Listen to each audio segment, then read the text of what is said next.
Kemudian terkait P21 yang tidak kunjung keluar, mungkin seperti apa sih Bang sampai sejauh ini Bang? Kasusnya Nikita Mirzani ya, rencana P21 dari jaksa, kan jaksa P19, P18 dibalikin lagi oleh penyidik untuk supaya berkas diteliti lagi supaya lengkap P21.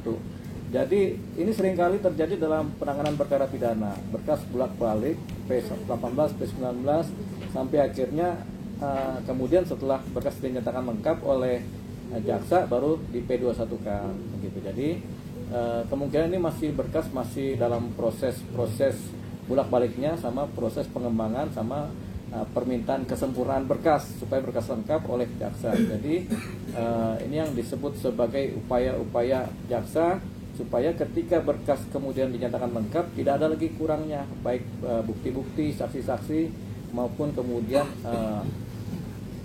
paradigma dalam posisi perkara. Jadi perkara ini memang perkara pidana dan bisa disidangkan. Tersangkanya ada, buktinya ada, saksinya ada. Gitu. Jadi seringkali jaksa minta kelengkapan dalam berkas supaya mana yang kurang, atau saksi ini kurang, atau bukti ini kurang supaya dilengkapi. Jadi ini biasa terjadi. Nah, memang ada jangka waktunya terhadap setiap perkara. Jadi jaksa mengupayakan supaya ini mengikuti prosedur KUHP sampai pada titik ya sudah jaksa nyatakan ini sudah lengkap dan di P21 kan. Gitu. Kalau sampai tanggal waktunya yang ditentukan tidak kunjung keluar juga Bang P21, apakah ada kemungkinan untuk bebas sendiri Bang Nikita Mirzani?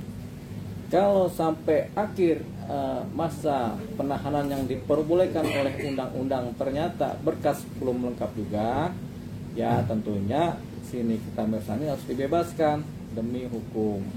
Jadi dibebaskan demi hukum supaya dia lepas dari posisi penahanan itu dulu ya. Tapi kemudian apakah kemudian ini kemudian akhirnya dihentikan?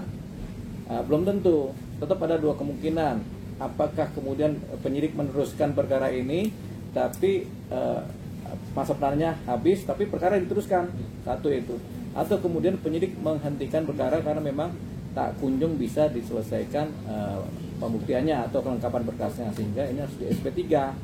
Nah persoalannya kan Nikita Mirzani kalau dilepaskan ketika masa penahanan berakhir, tentunya ada satu persoalan. Dia kan sudah ditahan selama kurang lebih 100-an hari lah ya, 100 hari atau 120 hari.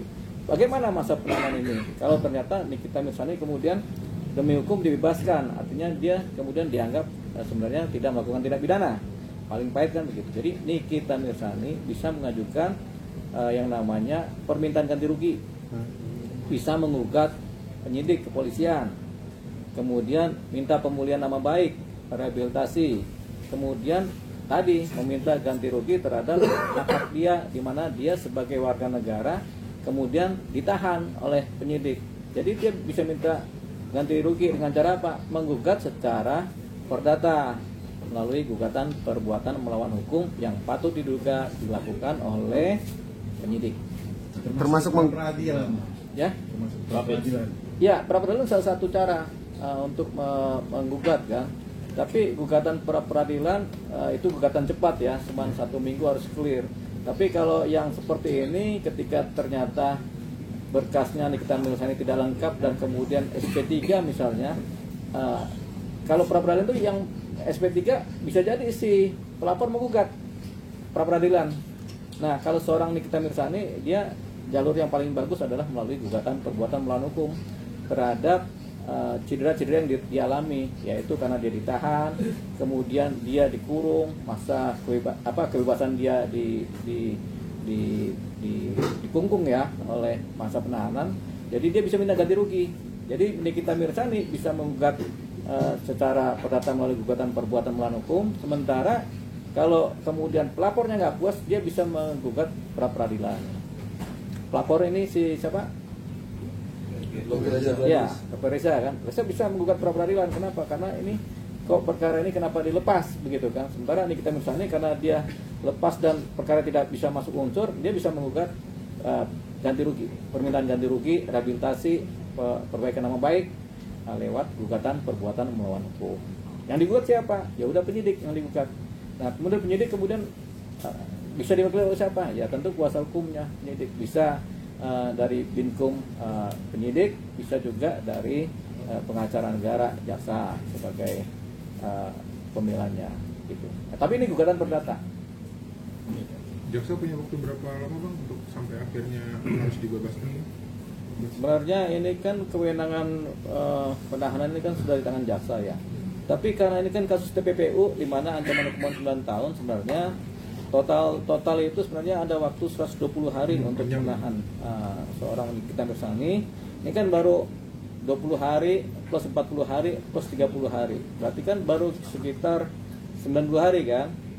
3 bulan itu. Tapi sebenarnya penyidik masih bisa memohon supaya perpanjangan lagi 1 kali 30 hari lagi. Jadi setelah ini masih ada 30 hari lagi sebenarnya. Tapi ini tergantung apakah nanti, karena permohonan ini diajukan bukan kepada jaksa oleh penyidik, tapi diajukan kepada pengadilan negeri. Dalam hal ini pengadilan negeri mana nih? Jakarta Selatan. Jadi penyidik mengajukan permohonan kepada pengadilan negeri Jakarta Selatan untuk memperpanjang masa penahanan 30 hari lagi. Jadi bukan kewenangan jaksa lagi, kewenangan si penyidik, kewenangan si pengadilan negeri untuk memutuskan memberikan penetapan perpanjangan masa penahanan. Bang, kalau untuk transaksional itu termasuk TPPU juga nggak Bang? Maksudnya itu nggak sih sebagai bukti nggak sih Bang itu dia ditetapkan sebagai tersangka dalam kasus TPPU sendiri untuk transaksionalnya sendiri? Oh, transaksi. Yeah. Jadi begini, uang diterima oleh Nikita Mirzani, kemudian Nikita Mirzani membelanjakan uang ini, beli mobil misalnya atau beli rumah misalnya. Itu alat bukti nggak Bang? Ya bisa termasuk sebagai posisi pencucian uang. Tapi si pembeli atau si penjual ini belum tentu dianggap bersalah karena melakukan transaksi, kan nggak tahu uangnya dari mana. Jadi ya tetap yang dianggap bersalah tentunya Nikita Mirzani. Kalau memang TPPU terpenuhi, ya bersalah tetap Nikita Mirzani. Kecuali ada kesepakatan antar mereka, pembeli dan penjual, uangnya tahu dari mana, mereka cuci uang itu untuk diberikan apa dengan niat sengaja, dengan niat jahat ya. Berarti termasuk untuk pembuktian terbalik gitu ya Bang? Seperti itu nggak perlu nggak Bang? Pembuktian terbalik artinya untuk bisa melihat ini. Kalau TPPU, iya, follow the money gitu Bang? iya. Dari mana? Sebenarnya nggak perlu pembuktian terbalik. Jadi itu urusan penyidik membuktikan. Jadi si pembeli dari atau penjual terhadap Nikita Mirzani ya dia nggak perlu membuktikan. Dia juga belum tentu jadi tersangka walaupun uang ngalir ke dia, karena kan dia dianggap sebagai penjual yang baik begitu. Jadi TPPU ini hanya aliran uang, tapi dijelaskan kepada si penjual, ini uangnya dari ini, tolong dikembalikan, kan begitu kan. Nah, kan rugi kan si penjual kan, tapi penjual akan minta balik nih, kalau gitu barangnya saya ambil lagi gitu, uangnya dikembalikan. Tapi si penjual tidak masuk unsur sebagai orang yang turut serta melakukan TPPU, tidak. Kan kita beranggapan Nikita Mirzani sebagai pembeli. Ini kalau semua unsur terbukti ya, di mana ada TPPU-nya, ada pemerasannya, ada pencemaran nama baiknya. Bang, jadi begini. Jadi poinnya adalah gini, yang saya tangkap dari pengacara sebelah sana. Pada prinsipnya kalau dibilang bukti, semua itu udah bisa langsung ke 21. Hanya saja pihak RG ini kan masih mau melibatkan 2 orang ini ya Bang, yang belum terlibat. Nah, kalaupun pada akhirnya tinggal 1 hari lagi pada akhirnya bisa gak sih pertama adalah lawyer bilang ya udah periode 1, yang kedua ya pada akhirnya semua itu kan dibongkar di pengadilan, yang 2 orang ini terseret, bisa gak Bang? Nah, kalau ada 2 orang lagi yang dikejar tapi kemudian karena waktu tidak cukup pembuktiannya, akhirnya seorang Nikita Mirzani bersama Mail tetap disidang duluan, bisa mereka di persidangan duluan asalkan sudah P21 ya. P21 tahap kedua kemudian disidang. Jadi tersangkanya atau terdakwanya nanti 2 orang dulu, Nikita Mirzani dan Mail. Tapi ketika terjadi proses pembuktian dalam persidangan di mana saksi-saksi diperiksa, bukti diperiksa, di mana kemudian setelah debat-debat dengan jaksa dan pengacara diketahui bahwasanya ada pelaku lain, yaitu si A dan si B yang memang terkait. Nah, itu mereka kemudian bisa dijerat dengan pasal-pasal yang ada, yang mengaitkan mereka, baik pasal 55, 56 atau malah pasal utama dipakai untuk menjerat mereka. Tapi persidangannya belakangan, jadi terpisah begitu. Jadi nanti ada persidangan tersendiri terhadap mereka kemudian akhirnya diputuskan oleh hakim, mereka juga ikut tersangka ini. Nah, kemudian mereka diproses dengan pemberkasan tersendiri dan persidangan juga tersendiri. Kasus baru jadi emang. Kasus baru. Jadi dua kasus yang kemudian berbeda tapi terkait. Seringkali terjadi begini ya. Karena misalnya begini, ada satu kasus pembunuhan dengan 2 orang pelakunya. 1 orang sudah ketangkap, 1 orang nggak ketemu. 1 orang ini disidangkan, tapi kemudian ketika 1 orang yang tertangkap, dia juga disidangkan dalam pemberkasan yang berbeda tapi perkara yang sama. Di fakta persidangan tersebut mungkin aja ya bang, berarti justru sebenarnya pelaku utamanya kita anggaplah justru yang 2 orang di Uber itu bisa ya bang ya? Bisa. Tergantung nanti pembuktian di persidangan. Cerita-ceritanya nanti kan ada ngalir gitu. Kan sementara kan ini bukan yang tahu masih penyidik sama jaksa, hakim belum tahu. Kalau hakim juga udah tahu, nanti pengacara juga tahu, nanti akan ngalir tuh proses terciptanya alur-alur kebenaran dari suatu proses perkara. Dok, yang menarik juga kemarin soal perbedaan pendapat soal bukti utama itu berupa rekaman. Kalau dari pihak Reza Gelagih sendiri kan menganggap itu bukti itu ya sah gitu. Sementara dari pihak kita berpamitan itu bukti nggak sah karena ya justru bisa berpeluang dilaporkan balik gitu, karena tanpa sepengetahuan orang yang salah satu orang yang direkam. Sebenarnya kalau dari status bukti itu sendiri gimana bang? Sementara itu kan bukti untuk membuktikan suatu dugaan kejahatan, tapi ya dari pihak kita menganggap itu tidak bukti yang tidak sah. Gitu. Ya.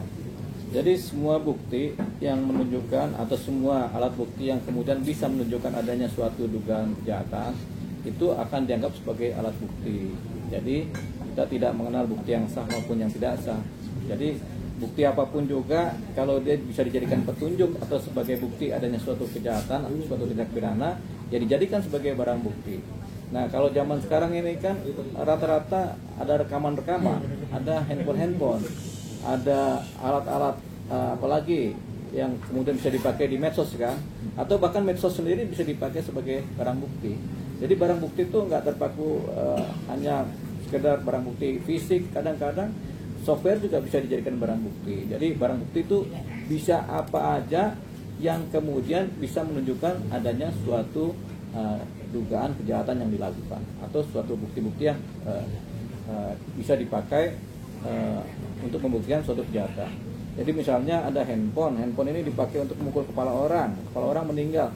Handphone ini menjadi alat bukti secara fisik, bahwasanya ini loh barang buktinya yang dipakai untuk memukul kan begitu. Jadi bukan cuma handphone, kadang palu, kadang batu, kadang apalagi. Jadi semua barang yang kemudian bisa menunjukkan adanya suatu tindak pidana kejahatan itu bisa dipakai sebagai barang bukti. Jadi kalau dalam isi percakapan itu memang akhirnya mengandung unsur tindak pidana gitu, membuktikan adanya pemeran, iya. Itu nggak bisa digugat gitu bang? Nggak bisa digugat, itu memang barang bukti. Jadi rekaman itu termasuk barang bukti, baik yang kemudian direkam secara resmi maupun secara tidak resmi. Ketika itu kemudian menunjukkan suatu tindak pidana kejahatan, itu bisa dipakai sebagai barang bukti di persidangan untuk menunjukkan adanya suatu tindak pidana.